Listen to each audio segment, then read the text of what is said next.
Good evening, everyone. It's Thor's Day, and time once again for our next installment of Neil Gaiman's Norse mythology. Today, Thor's journey to the land of the giants. Thialfi and his sister Roxva lived with their father Egil and their mother on a farm at the edge of wild country.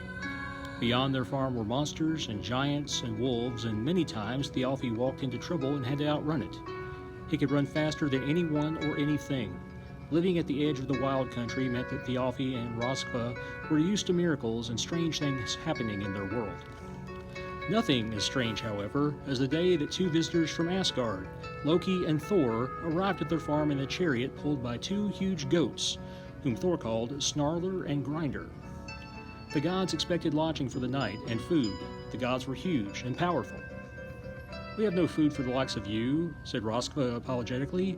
"We have vegetables, but it's a hard winter and we don't have any chickens left." Thor grunted.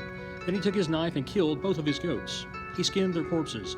He put the goats in a huge stew pot that hung over the fire, while Roskva and her mother cut up their winter stores of vegetables and dropped them into the stew pot. Loki took Thialfi aside. The boy was intimidated by Loki, his green eyes, his scarred lips, his smile. Loki said, "You know, the marrow of the bones of those goats is the finest thing a young man can eat. Such a shame that Thor always keeps it all for himself. If you want to grow up to be as strong as Thor, you should eat the goat bone marrow." When the food was ready, Thor took a whole goat as his portion, leaving the meat of the other goat for the other 5 people. He put the goat skins down on the ground, and as he ate, he threw the bones onto the goat skin. "Put your bones on the other goat skin," he told them, "and don't break or chew any of the bones. Just eat the meat." You think you can eat fast? You should have seen Loki devour his food. One moment it was in front of him, and the next it was gone, and he was wiping his lips with the back of his hand. The rest of them ate more slowly, but Thialfi could not forget what Loki had said to him, and when Thor left the table for a call of nature, Thialfi took his knife and split one of the goat's leg bones and ate some of the marrow from it. He put the broken bone down on the goat skin and covered it with undamaged bones so nobody would know. They all slept in the great hall that night. In the morning, Thor covered the bones with the goat skins. He took his hammer Mjolnir and held it up high. He said, "Snarler, be whole." A flash of lightning. Snarler stretched itself, bleated, and began to graze. Thor said, "Grinder, be whole." And Grinder did the same. And then it staggered and limped awkwardly over to Snarler, and it let out a high-pitched bleat as if it were in pain. "Grinder's hind leg is broken," said Thor. "Bring me wood and cloth." He made a splint for his goat's leg, and he bandaged it up. And when that was done, he looked at the family, and Thialfi did not think he had ever seen anything quite as scary as Thor's burning red eyes. Thor's fist was wrapped around the shaft of his hammer. "Somebody here broke that bone," he told them, in a voice like thunder. "I gave you people food, I asked only one thing of you, and yet you betrayed me." "I did it," said Thialfi. "I broke the bone." Loki was trying to look serious, but even so, he was smiling at the corners of his mouth. It was not a reassuring smile. Thor hefted his hammer. "I ought to destroy this entire farm," he muttered, and Egil looked scared, and Egil's wife began to weep. Then Thor said, "Tell me why I should not turn this whole place into rubble." Egil said nothing. Thialfi stood up. He said, "It has nothing to do with my father. He didn't know what I had done. Punish me, not him. Look at me. I'm a really fast runner. I can learn. Let my parents be, and I'll be your bondservant." His sister, Roskva, stood up. "He's not leaving without me," she said. "Take him, you take both of us." Thor pondered this for a moment. Then, "Very well. For now, Roskva, you will stay here and tend Snarler and Grinder while Grinder's leg heals. When I return, I will collect all 3 of you." He turned to Thialfi, and you can come with me and Loki. We're going to Utgard." The world beyond the farm was wilderness, and Thor and Loki and Thialfi traveled east toward Jotunheim, home of the giants and the sea. It became colder the farther east they went. Freezing winds blew, draining them of any warmth. Shortly before sunset, when there was still enough light to see, they looked for a place to shelter for the night. Thor and Thialfi found nothing. Loki was away the longest. He came back with a puzzled look on his face. "There's an odd sort of house over that way," he said. "How odd?" asked Thor. "It's just one huge room. No windows, and the doorway is enormous, but it has no door. It's like a huge cave." The cold wind numbed their fingers and stung their cheeks. Thor said, "We shall check it out." The main hall went back a long way. "There could be beasts or monsters back there," said Thor. "Let's sit up by the entrance." They did just that. It was as Loki had described, a huge building, one huge hall with a long room off to one side. They made a fire by the entrance and slept there for an hour or so until they were woken by a noise. "What's that?" said Thialfi. "A An earthquake? Said Thor. The ground was trembling. Something roared. It might have been a volcano, or an avalanche of great rocks, or 100 furious bears. I don't think so, said Loki. Let's move into the side room just to be safe. Loki and Thjalfi slept in the side room, and the tumbling, roaring noise continued until daybreak. Thor stationed himself at the door to the house all night, holding his hammer. He had been getting more irritable as the night wore on, and wanted only to explore and to attack whatever was rumbling and shaking the earth. As soon as the sky began to lighten, Thor walked into the forest without waking his companions, looking for the source of the sound. There were, he realized as he got closer, different sounds which occurred in sequence. First a rumbling roar, followed by a humming, and then a softer sort of whistling noise, piercing enough to make Thor's head ache and his teeth hurt each time he heard it. Thor reached the top of a hill and looked at the world beneath him. Stretched out in the valley below was the biggest person Thor had ever seen. His hair and beard were blacker than charcoal. His skin was as white as a snowfield. The giant's eyes were closed, and he was regularly snoring. That was the rumble, hum, and whistle that Thor had been listening to. Every time the giant snored, the ground shook. That was the shaking they had felt in the night. The giant was so big that by comparison Thor might have been a beetle or an ant. Thor reached down to his belt of strength, a gigajord, and pulled it tight, doubling his strength to make sure he was strong enough to battle even the hugest of giants. As Thor watched, the giant opened his eyes. They were a piercing, icy blue. The giant did not seem immediately threatening, though. "Hello," called Thor. "Good morning," called the black-haired giant in a voice like an avalanche. "They call me Scrimer. It means big fellow. They are sarcastic, my lot, calling a runty little chap like me big fellow, but there you are. Now, where's my glove? I had two, last night, but I dropped one." He held up his hands. His right hand had a huge mitten-like leather glove on it. The other was bare. "Oh, there it is." He reached down to the far side of the hill Thor had climbed, and he picked up something that was obviously another mitten. "Odd. Something's in it," he said, and gave it a shake. Thor recognized their home of the previous night, just as Thjalfi and Loki came tumbling out of the mouth of the glove and landed in the snow beneath. Scrimer put his left mitten on and looked happily at his mittened hands. "We can travel together," he said, "if you're willing." Thor looked at Loki, and Loki looked at Thor, and both of them looked at young Thjalfi, who shrugged. "I can keep up," he said, confident of his speed. "Very well," shouted Thor. They ate breakfast with the giant. He pulled whole cows and sheep from his provision bag and crunched them down. The three companions ate more sparingly. After the meal, Scrimer said, "Here, I'll carry your provisions inside my bag. Less for you to carry, and we will all eat together when we camp tonight." He put their food in his bag, did up the laces, and strode off toward the east. Thor and Loki ran after the giant with the untiring pace of the gods. Thjalfi ran as fast as any man had ever run, but even he found it hard to keep up as the hours went by, and sometimes it seemed that the giant was just another mountain in the distance, his head lost in the clouds. They caught up with Scrimer as evening fell. He had found a camp for them beneath a huge old oak tree and had made himself comfortable nearby, his head resting on a great boulder. "I'm not hungry," he told them. "Don't you worry about me. I'm going to get an early night. Your provisions are in my bag up against the tree. Good night." He began to snore. As the familiar rumble, hum, and whistle shook the trees, Thjalfi climbed the giant's provision bag. He called down to Thor and Loki.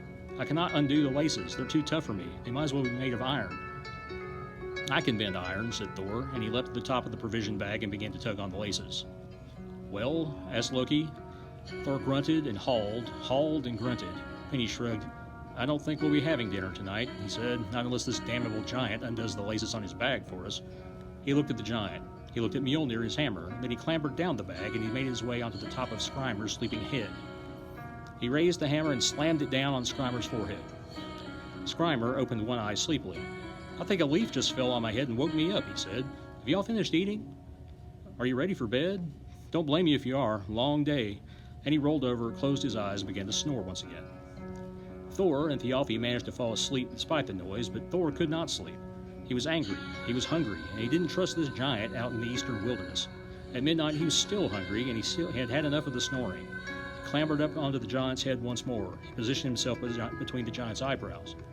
Thor spat into his hands. He adjusted the belt of strength. He raised Mjolnir over his head, and with all his might he swung. He was certain that the hammer's head sank into Scrimer's forehead. It was too dark to see the color of the giant's eyes, but they opened. "Whoa," the big fellow said. "Thor, are you there? I think an acorn just fell off the tree onto my head. What time is it?" "It's midnight," said Thor. "Well, then see you in the morning." Giant snores shook the ground and made the tops of the trees tremble. It was dawn, but not yet day, when Thor, hungrier, angrier, and still sleepless, resolved to strike one final blow that would silence the snoring forever. This time he aimed for the giant's temple, and he hit Skrymer with all his strength. Never was there such a blow. Thor heard it echo from the mountaintops. "You know," said Skrymer, "I think a bit of bird's nest just dropped onto my head. Twigs, I don't know." He yawned and stretched, then he got to his feet. "Well, I'm done sleeping. Time to be on our way. Are you three headed to Utgard? They'll look after you well there. I guarantee you a mighty feast, horns of ale, and afterward wrestling and racing and contests of strength. They like their fun in Utgard. That's due east. Just head that way where the sky's lightening. Me, I'll be off to the north." He gave them a gap-toothed grin, which would have seemed foolish and vacant if his eyes had not been so very blue and so very sharp. Then he leaned over and put a hand beside his mouth as if he did not wish to be overheard, an effect slightly lessened by his whisper, which was loud enough to deafen. "I couldn't help overhearing you fellows back there when you were saying how very big I was, and I suppose you thought you were complimenting me, but if you ever make it to the north, you'll meet proper giants, the really big fellows, and you'll find out what a shrimp I really am." Skrymer grinned again, and he stomped off toward the north, and the ground rumbled beneath his feet. They traveled east through Jotunheim, always traveling toward the sunrise, for many days. At first they thought they were looking at a normal-sized fortress, and that it was relatively close to them. They walked toward it, hurrying their pace, but it did not grow or change or seem closer. As the days passed, they realized how big it was and just how far away. "Is that Utgard?" asked Thjalfi. Loki seemed almost serious. He said, "It is. This is where my family came from." "Have you ever been here before?" "I have not." They strode up to the fortress gate, seeing no one. They could hear what sounded like a party going on inside. The gate was higher than most cathedrals. It had metal bars covering it, of a size that would have kept away unwanted giants at a respectable distance. Thor shouted, but no one responded to his calls. "Shall we go in?" he asked Loki and Thjalfi. They ducked and climbed under the bars of the gate. The travelers walked through the courtyard and into the great hall. There were benches as high as treetops with giants sitting on them. Thor strode in. Thjalfi was terrified, but he walked beside Thor, and Loki walked in behind them. They could see the king of the giants sitting on the highest chair at the end of the hall. They crossed the hall, and then they bowed deeply. The king had a narrow, intelligent face and flame-red hair. His eyes was an icy blue. He looked at the travelers and raised an eyebrow. "Good Lord," he said, "it's an invasion of tiny toddlers." "No, my mistake. You must be the famous Thor of the Aesir, which means you must be Loki, Laufey's son. I knew your mother a little." "Hello, small relation. I am Utgard Loki, the Loki of Utgard. And you are?" "Thjalfi," said Thjalfi. "I'm Thor's bondservant." "Welcome all of you to Utgard," said Utgard Loki, "the finest place in the world for those who are remarkable. Anyone here is in craft or cunning beyond everyone else in the world is welcome. Can any of you do anything special? What about you, little relative? What can you do that's unique?" "I can eat faster than anybody," said Loki, without boasting. "Now, interesting. I have my servant here. His name is amusing enough, Loki. Would you like an eating competition with him?" Loki shrugged, as if it were all the same to him. Utgard Loki clapped his hands, and a long wooden trough was brought in, with all manner of roasted animals in it, geese and oxen and sheep and goats and rabbits and deer. When he clapped his hands again, Loki began to eat, starting at the far end of the trough and working his way inward. He ate hard. He ate single-mindedly. He ate as if he had only one goal in life, to eat as fast as he could. His hands and mouth were a blur. Loki and Loki met at the middle of the table. Utgard Loki looked down from his throne. "Well," he said, "you both ate at the same speed. Not bad, but Loki ate the bones of the animals, and yes, it appears he also ate the wooden trough it was served in. Loki ate all the flesh, it's true, but he barely touched the bones, and he didn't even make a start on the trough, so this round goes to Loki." Utgard Loki looked at Thjalfi. "You, boy, what can you do?" Thjalfi shrugged. He was the fastest person he knew. He could outrun startled rabbits, outrun a bird in flight. He said, "I can run." Then said Utgard Loki, "You shall run." They walked outside, and there on a level piece of ground was a track perfect for running. A number of giants stood and waited by the track, rubbing their hands together and blowing on them for warmth. "You're just a boy, Thjalfi," said Utgard Loki, "so I will not have you run against a grown man. Where is our little Hugi?" A giant child stepped forward, so thin he might not have been there, not much bigger than Loki or Thor. The child looked at Utgard Loki and said nothing, but he smiled. Thjalfi was not certain that the boy had been there before he had been called, but he was there now. Hugi and Thjalfi stood side by side at the starting line, and they waited. "Go!" called Utgard Loki in a voice like thunder, and the boys began to run. Thjalfi ran as he had never run before, but he watched Hugi pull ahead and reach the finish line when he was barely halfway there. Utgard Loki called, "Victory goes to Hugi." Then he crouched down beside Thialfi. "You'll need to run faster if you have a hope of beating Hugi," said the giant. "Still, I've not seen any human run like that before. Run faster, Thialfi." Thialfi stood beside Hugi at the starting line once more. Thialfi was panting and his heart was pounding in his ears. He knew how fast he had run, and yet Hugi had run faster and seemed completely at ease. He was not even breathing hard. The giant child looked at Thialfi and smiled again. There was something about Hugi that reminded Thialfi of Utgard Loki, and he wondered if the giant child was his son. "Go!" They ran. Thialfi ran as he'd never run before, moving so fast the world seemed to contain only himself and Hugi. And Hugi was still ahead of him the whole way. Hugi reached the finish line when Thialfi was still 5, perhaps 10 seconds away from him.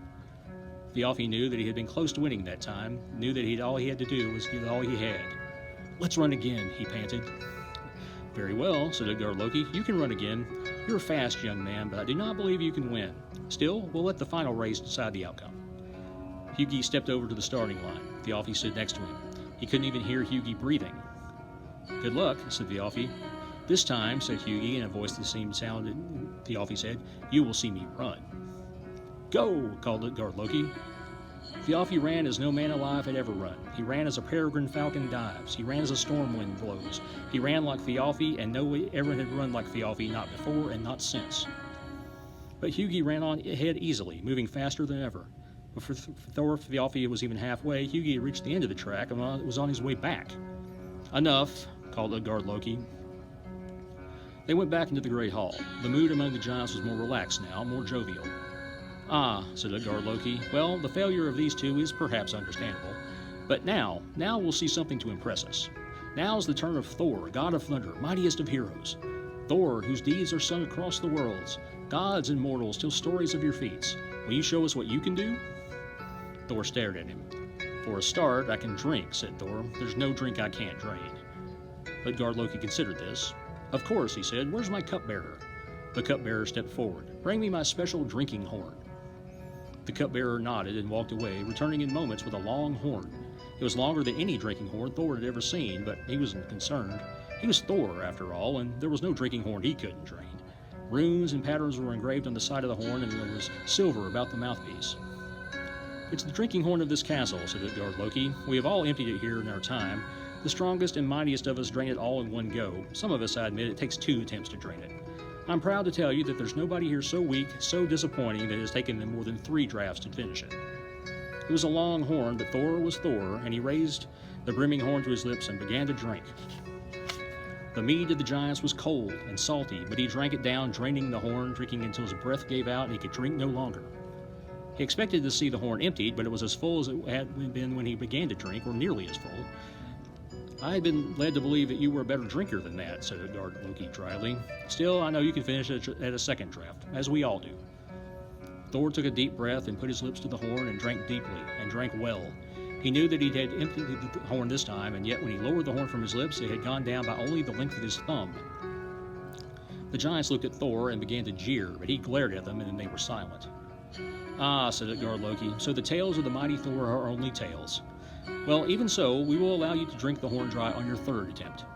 There can't be much left in there, after all."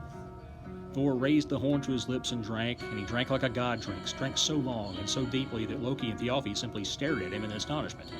But when he lowered the horn, the meat had gone down by only another knuckle's worth. "I'm done with this," said Thor, "and I'm not convinced that it's only a little mead." Utgard Loki had his cupbearer take away the horn. "It's time for a test of strength. Can you lift up a cat?" he asked Thor. "What kind of question is that? Of course I can pick up a cat." "Well," said Utgard Loki, "we've all seen that you're not as strong as we thought you were. Youngsters here in Utgard practice their strength by picking up my house cat.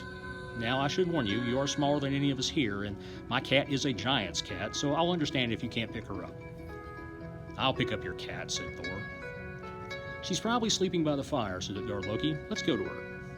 The cat was sleeping, but she roused when they entered and sprang into the middle of the room. She was gray, and she was as big as a man, but Thor was mightier than any man, and he reached around the cat's belly and lifted with both hands, intending to raise her high over his head. The cat seemed unimpressed. She arched her back, raising herself, forcing Thor to stretch up as far as he could. Thor was not going to be defeated in a simple game of lifting a cat. He pushed and he strove. Eventually, one of the cat's feet was lifted above the ground. From far away, Loki and Thialfi and Thor heard a noise as if huge rocks grounding together, the rumbling noise of mountains in pain. Enough, said Utgard Loki. It's not your fault you can't pick up my house cat, Thor. It is a large cat, and you're a scrawny little fellow at best, compared to me, our giants. He grinned. Scrawny little fellow, said Thor. Why, I'll wrestle any one of you. After what we've seen so far, said Utgard Loki, I would be a terrible host if I let you wrestle a real giant. You might get hurt, and I'm afraid that none of my men would wrestle someone who could not drain my drinking horn, who couldn't even lift the family cat. But I'll tell you what we could do. If you wish to wrestle, I'll let you wrestle my old foster mother. Your foster mother? Thor was incredulous. She's old, but she taught me how to wrestle long ago, and I doubt she's forgotten. She's shrunken with age, so she'll be closer to your height. She's used to playing with children. And then, seeing the expression on Thor's face, he said, Her name is Ellie, and I've seen her defeat men who seemed stronger than you when she wrestled them. Don't be overconfident, Thor. I would prefer to wrestle your men, said Thor, but I'll wrestle your old nurse. They sent for the old woman, and she came, so frail, so gray, so wizened and wrinkled that it seemed like a breeze would blow her away. She was a giant, yes, but only a little taller than Thor. Her hair was wispy and thin on her ancient head. Thor wondered how old this woman was. She seemed older than anyone he'd ever encountered. He didn't want to hurt her. They stood together, facing each other. The first to get the other one down onto the ground would win. Thor pushed the old woman, and he pulled her. He tried to move her, to trip her, to force her down, but she might as well have been made of rock for all the good he did. She looked at him the whole time with colorless old eyes and said nothing. And then the old woman reached out and gently touched Thor on the leg. He felt his leg become less firm where she had touched him, and he pushed back against her, but she threw her arms around him and bore him toward the ground. He pushed as hard as he could, but to no avail, and soon enough he found himself forced onto one knee. Stop, said Utgard Loki. We've seen enough, great Thor. You can't even defeat my old foster mother. I do not think any of my men will wrestle you now. Thor looked at Loki, and they both looked at Thjalfi. They sat beside the great fire, and the giants showed them hospitality. The food was good, and the wine was less salty than the mead from the giant's drinking horn, but each of the three of them had said less than he usually would have said during a feast. The companions were quiet, and they were awkward and humbled by their defeat. They left the fortress of Utgard by dawn, and King Utgard Loki himself walked beside them as they left. Well, said Utgard Loki, how'd you enjoy your time in my home? They looked at him gloomily. Not much, said Thor. I've always prided myself on being powerful, and right now I feel like a nobody and a nothing. I thought I could run fast, said Thjalfi. And I've never been beaten in an eating contest, said Loki. They passed through the gates that marked the end of Utgard Loki's stronghold. You know, said the giant, you're not nobodies, and you are not nothing. Honestly, if I knew last night what I know now, I would never have invited you into my home. And I'm going to make very certain you're never invited in again. You see, I tricked you, all of you, with illusions. The travelers looked at the giant, who smiled down at them. Do you remember Skrymer? He asked. The giant? Of course. That was me. I used illusion to make myself so large and to change my appearance. The laces of my provision bags were tied with unbreakable iron wire and could be undone only by magic. When you hit me with your hammer, Thor, while I pretended to sleep, I knew that even the lightest of your blows would have meant my death, so I used my magic to take a mountain and put it invisibly between the hammer and my head. Look over there. Far away was a mountain in the shape of a saddle with valleys plunging into it. 3 square-shaped valleys, the last one going deepest of all. That was the mountain I used, said Utgard Loki. Those valleys are your blows. Thor said nothing, but his lips grew thin and his nostrils flared and his red beard prickled. Loki said, Tell me about last night in the castle. Was that illusion too? Of course it was. Have you ever seen wildfire come down a valley, burning everything in its path? You think you can eat fast? You'll never eat as fast as Loki, for Loki is fire incarnate, and he devoured the food and the wooden trough it was in as well by burning it. I've never seen anyone eat as quickly as you. Loki's green eyes flashed with anger and admiration, for he loved a good trick as much as he hated being fooled. Utgard Loki turned to Thjalfi. How fast can you think, boy? He asked. Can you think faster than you can run? Of course, said Thjalfi. I can think faster than anything. Which is why I had you run against Hugi, who is thought. It doesn't matter how fast you ran, and none of us has ever seen anyone run like you, Thjalfi. Even you cannot run faster than thought. Thjalfi said nothing. He wanted to say something, to protest or ask more questions, when Thor said in a low rumble, like thunder echoing on a distant mountaintop, And me, what did I actually do last night? Utgard Loki was no longer smiling. A miracle, he said. You did the impossible. You cannot perceive it, but the end of the drinking horn was in the deepest part of the sea. You drank enough to take the ocean level down to make tides. Because of you, Thor, the seawater will rise and ebb forevermore. I was relieved you didn't take a 4th drink. You might have drunk the ocean dry. The cat whom you tried to lift was no cat. That was Jormungandr, the Midgard serpent, the snake who goes around the center of the world. It was impossible to lift the Midgard serpent, and yet you did, and you even loosened a coil of it when you lifted his paw from the ground. Do you remember the noise you heard? That was the sound of the earth moving. And the old woman, asked Thor, your old nurse. What was she? His voice was very mild, but he had hold of the shaft of his hammer, and he was holding it comfortably. That was Ellie, old age. No one can beat old age, because in the end she takes each of us, makes us weaker and weaker until she closes her eyes for good. All of us except you, Thor. You wrestled old age, and we marveled that you stayed standing, but even when she took power over you, you fell only to one knee. We have never seen anything like last night, Thor. Never. And now that we've seen your power, we know how foolish you were to let you reach Utgard. I plan to defend my fortress in the future, and the way that I plan to defend it best is to ensure that none of you ever find Utgard or see it again, and to be quite certain that whatever happens in the days to come, none of you will ever return. Thor raised his hammer high above his head, but before he could strike, Utgard Loki was gone. Look, said Thjalfi, the fortress is gone.